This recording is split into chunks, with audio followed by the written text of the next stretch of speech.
Olá, tudo bem? Tamar aqui. Vamos continuar aprendendo sobre liderança? Quem escreveu o livro de Juízes? Qual era a realidade de Israel no tempo dos juízes? Com que propósito o livro de Juízes foi escrito? Você sabe quem foram os juízes de Israel? Quais as consequências quando não existe liderança eficaz de verdade? Você valoriza seus líderes? O que significa um legado? Fique comigo até o fim deste vídeo e vamos juntos crescer mais um pouquinho na graça e no conhecimento de Cristo.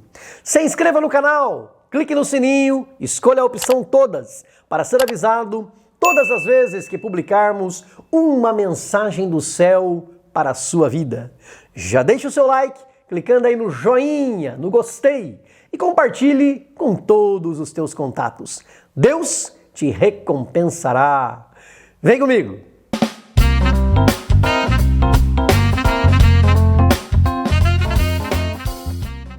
Quando não há liderança, o povo fica sem direção e sem direção o alvo não é alcançado. No Evangelho de Mateus, no capítulo 9, versículo 36, Jesus, vendo a multidão, teve grande compaixão deles, porque andavam desgarrados e errantes como ovelhas que não têm pastor. Houve uma época da história de Israel, entre 1375 a 1050 a.C., em que não havia liderança robusta e consistente. O resultado? Cada um fazia o que bem entendia. No livro de Juízes, no capítulo 17, versículo 6, diz assim: cada um fazia o que parecia certo aos seus olhos. Não sabemos quem escreveu o livro histórico do período dos juízes de Israel, mas muito provavelmente foi o profeta Samuel. Ele relata que após a morte do líder Josué, aos 110 anos de idade, e até que Samuel tomasse posse como primeiro rei de Israel, o povo das tribos de Israel viveu absolutamente sem liderança, fazendo o que bem entendia. Em razão disso, o povo se desviava dos caminhos do Senhor Deus Jeová.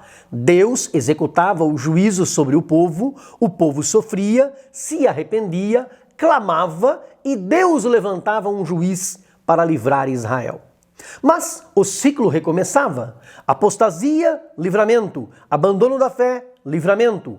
A cada ciclo, quando o povo se desviava da fé e sofria o julgamento divino através da opressão das nações vizinhas, Deus levantava um chefe militar e magistrado civil para libertar o povo da opressão. Uma vez liberto, o povo, liderado temporariamente pelo juiz levantado por Deus, vivia um tempo de paz, até que o juiz falecia e o povo novamente se afastava de Deus e pecava. Houve pelo menos 14 juízes que são mencionados na Bíblia, desde Otiniel, o irmão mais novo de Caleb, até o último deles, que foi o profeta Samuel. Por que Deus fez questão de registrar esse livro em sua palavra? Para relatar a história de Israel na Terra Prometida, desde a morte de Josué até os tempos de Samuel. Deus revela o declínio moral e espiritual das tribos de Israel após tomarem posse de Canaã. Deus mostra que todas as vezes que Israel se esquecia da sua aliança com ele e escolhia o caminho da idolatria e da devassidão, o juízo de Deus era certo. Depois da morte do líder Josué e sem um líder que o substituísse, porque ele não deixou sucessor, Israel entrou em decadência. Sim, os juízes exerciam esporadicamente e por um período curto a liderança, mas não houve uma liderança consistente que realmente inspirasse o povo a permanecer de pé e no caminho correto. Os 14 juízes mencionados na palavra de Deus são Otiniel, Eude, a juíza Débora com seu general Baraque, Gideão, Abimeleque, Tola, Jair, Jefté, Ibizã, Elon, Abidom, Sansão, Eli e Samuel. Todos eles julgaram e livraram a Israel de um período conturbado da história, em que a apostasia espiritual levava o povo à corrupção moral e social. Deus é tão maravilhoso, tão glorioso e longânimo, que todas as vezes que o povo se volta para ele arrependido, ele perdoa, estende a mão, livra e abençoa. O Deus Jeová Todo-Poderoso, Criador dos céus e da terra, tem levantado ao longo da história da humanidade homens e mulheres para liderarem o povo em direção aos seus propósitos. Nunca foi o plano de Deus que cada um fizesse o que parece certo aos seus próprios olhos? Não, jamais. O Senhor sempre proveu líderes e colocou à frente dos seus filhos. Não com o propósito de destruir e dispersar o povo, como faziam os líderes espirituais repreendidos por Deus através do profeta Jeremias, mas para juntar o povo e guiá-los em direção ao alvo estabelecido por ele. Quando não há liderança, a tendência é para o caos. A ausência de um líder pode trazer sérios prejuízos, exatamente como aconteceu com Israel nesta época. O povo de Deus se misturou com povos pagãos, adotando seus deuses e costumes, o que lhes trouxe a ruína política e espiritual. Os juízes não tinham a responsabilidade de interpretar a lei para o povo, mas sim de exercer a lei, trazendo o povo de volta ao caminho direito e justo. A falta de um líder leva o povo à confusão. Ninguém sabe a quem deve ouvir, qual direção deve seguir. Tudo porque não houve um sucessor para Josué. Era a bondade de Deus que fazia com que ele, inclinando-se para ouvir o clamor do povo, providenciava os juízes na hora da opressão mais intensa, para que eles atuassem no poder legislativo, administrativo, judiciário, político e espiritual.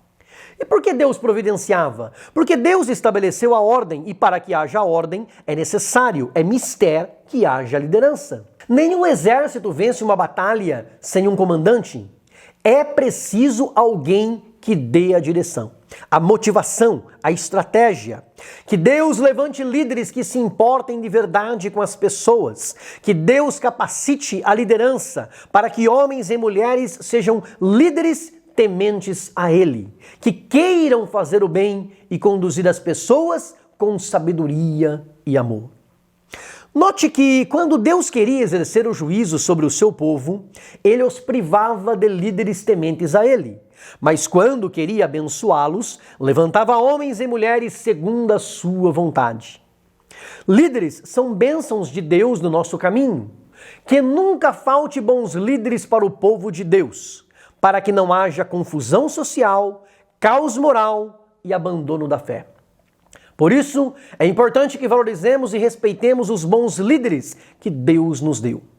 Igualmente importante é que o líder ou a líder não tenha receio de compartilhar o seu conhecimento, de treinar e desenvolver pessoas para que sejam capazes de fazer igual ou melhor do que ele ou ela. É imprescindível ter um plano de sucessão, pensar na transição, preparar a passagem do bastão. Por mais líderes como Moisés, que preparou Josué, por mais líderes como Elias, que preparou Eliseu, por mais líderes como você, que compartilha seu conhecimento e dá chance para outros se desenvolverem. Moisés orou a Deus para que Deus preparasse um sucessor para ele. E quando Deus lhe disse que seria Josué, Moisés disse ao povo em Deuteronômio capítulo 31, versículo 3: O Senhor teu Deus passará o Jordão adiante de ti. Ele destruirá estas nações diante de ti para que as possuas. Josué passará diante de ti, como o Senhor tem dito. Ele apresentou o seu sucessor ao povo e disse mais: Esforçai-vos e animai-vos. Não temais, nem vos espanteis diante deles, porque o Senhor vosso Deus é o que vai convosco. Não vos deixará, nem vos desamparará. Ele animou o povo e depois encorajou Josué. E chamou Moisés a Josué, ele disse aos olhos de todo o Israel: Esforça-te e anima-te, porque com este povo entrarás na terra que o Senhor jurou a teus pais lhes dar, e tu os farás herdá-la. O Senhor, pois, é aquele que vai adiante de ti. Ele será contigo, não te deixará, nem te desamparará. Não temas, nem te espantes. Todo bom líder sabe que o cargo, a posição, não é permanentemente dele. Ele está na posição hoje, mas não estará amanhã, porque tudo passa, inclusive a liderança. E consciente disso, prepara sucessores para dar continuidade na liderança. O bom líder investe nas pessoas, independentemente de suas idades. Samuel foi chamado por Deus bem jovem. Davi, Jeremias e Timóteo também. José e Daniel, igualmente. Deus levanta jovens para a liderança. Deus usa os de mais idade também na liderança. Idade nunca foi e não é obstáculo para que alguém seja ou não seja um bom líder. Como o líder Paulo disse para Timóteo na primeira carta, no capítulo 4, versículos 12 a 14, ninguém despreze a tua mocidade, mas seu exemplo dos fiéis, na palavra, no trato, no amor, no espírito, na fé, na pureza, persiste em ler, exortar e ensinar até que eu vá. Não desprezes o dom que há em ti. Todo bom líder se preocupa em deixar um bom legado. Eu já fiz um vídeo sobre legado e está aqui no canal. Mas todo bom líder deixa algo para as gerações seguintes. Legado não é herança, não se trata apenas de bens materiais, mas de princípios, valores e exemplo de vida. Alguns vão sem deixar de si saudades. Outros deixam um legado de crueldade e maldade, como Acabe e Jezabel, por exemplo. Mas outros nos deixam um legado positivo. Qual será o teu legado? O que você vai deixar de valor para os próximos que virão depois de você? Que valores, exemplos, princípios, comportamentos? Líderes desenvolvem outros líderes. Sejamos líderes segundo o coração de Deus e vamos deixar um bom legado para as próximas gerações, em nome do Senhor Jesus. Se você concorda que esta mensagem é de Deus, dá um like, clica no joinha e escreva no comentário, eu concordo. Deus te abençoe, grande abraço, beijo no coração, fica com Deus.